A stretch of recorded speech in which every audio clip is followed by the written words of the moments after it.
Եկեք մի փոքր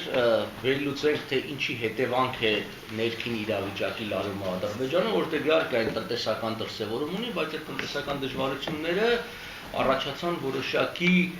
ոչ միայն տնտեսական պատճառներով։ Շատ հետաքրքիր իրավիճակ եւ ծանր իրավիճակ է ստեղծվել Ադրբեջանի համար, եթե մենք նայում ենք նրա հարաբերությունները Ռուսաստանի հետ, այդտեղ բավականին բարդ են հաշվի առնելով ռուս-թուրքական հարաբերությունների լարումը, կապված այդ օդանավի խփելու հետ եւ այլն, ի վերջո ռուսներն էլ են հիշում, որ մեկ ազգ երկու պետություն սկզբունքը Ադրբեջանի համար կա եւ մնում է այդպիսին։ Այսինքն այդ ուղղությամբ ունեն ծանր հարաբերություններ, Միացյալ Նահանգների հետ եւս ստեղծվել են բավականին լարված հարաբերություններ, Միացյալ Նահանգները երբևէ այդքան բանաձևեր չէր ընդունել քննադատող հայտարարություններ Ալիևի անձի եւ վարչակարգի նկատմամբ, դա եւս մեզ համար նպաստավոր է, եւ երրորդը, որը բառացիորեն ավելի շատ զարգանում է օրերս, դա կապված է Իրանի հետ միջազգային ասպարեզ մտնելուն, հենց այսօրվանից Իրանը պիտի սկսի 1 միլիոն բարել նավթ օրական ծախելու, դա մեծ թիվ է, այսինքն սա այն թիվն է, որ արդեն չեղած ադրբեջանական նավթին հանգիստ լիուլի եւ կարող է փոխարինել եւ Ադրբեջան դա է կոստում։ Ընդհանուր նավթի գների անկումը բերեց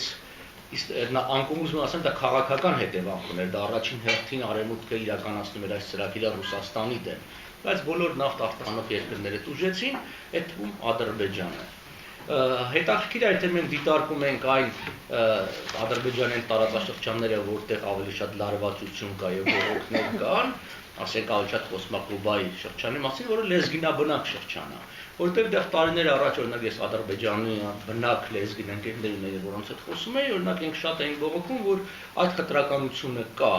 այսինքն իրենց գյուղը, որից օրինակ 22 հոգի մարդեր զոհվել Ղարաբաղի պատերազմի ժամանակ, գրեթե ոչինչ արված չէ, իսկ հարևան, ասենք, թուրքաբնակ, ինչպես իրենք են ասում, գյուղը, չգիտեմ, ճանապարհ են նորոգել, դպրոց են կառուցել։ Եվ պատահական չէ, որ հենց այդ ազգային փոքրամասնությունների շրջանից է սկսում, առավել ևս ես ուզում եմ շեշտել, որ Ադրբեջանը նաև կրոնական խնդիր ունի, ավելի շատ հարանվանական լեզգները իրենք սունի են, իսկ գիտեք թուրքերը շիա։ Եվ դա լարվածությունը կա, դեռևս 1-2 տարի առաջվա ուսումնասիրությունները սա կանխատեսում էին։ Մյուս կողմից լինելով շիա,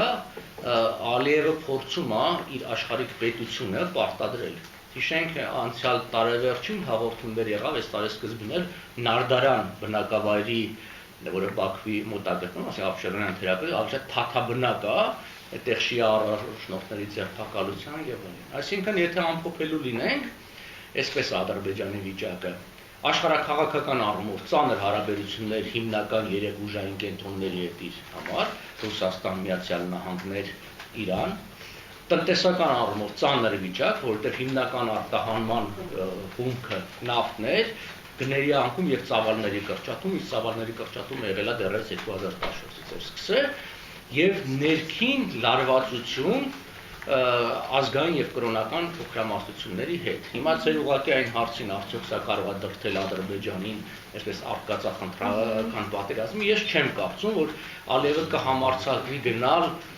մեծած մասշտաբ, այսինքն այսպես ճակատային պատերազմի, որտեղ ռիսկերը շատ մեծ են, հատկապես ներկա պայմաններում, երբ որ ինքը մնացել է գրեթե միայնակ, իհարկե զենքի մեծ կուտակումներ ունեն, բայց դա բավական չէ։ Հետևաբար վտանգը, որ պատերազմը կընթանա ոչ իր ցանկալի ձևով, կարող է բերել նրան, որ Ալիևի իշխանությունը կտապալվի։ Եթե մենք նայում ենք այս մոտանցյալի Ադրբեջանի պատմությունը, տեսնում ենք, որ իշխանափոխությունները մշտապես դրանք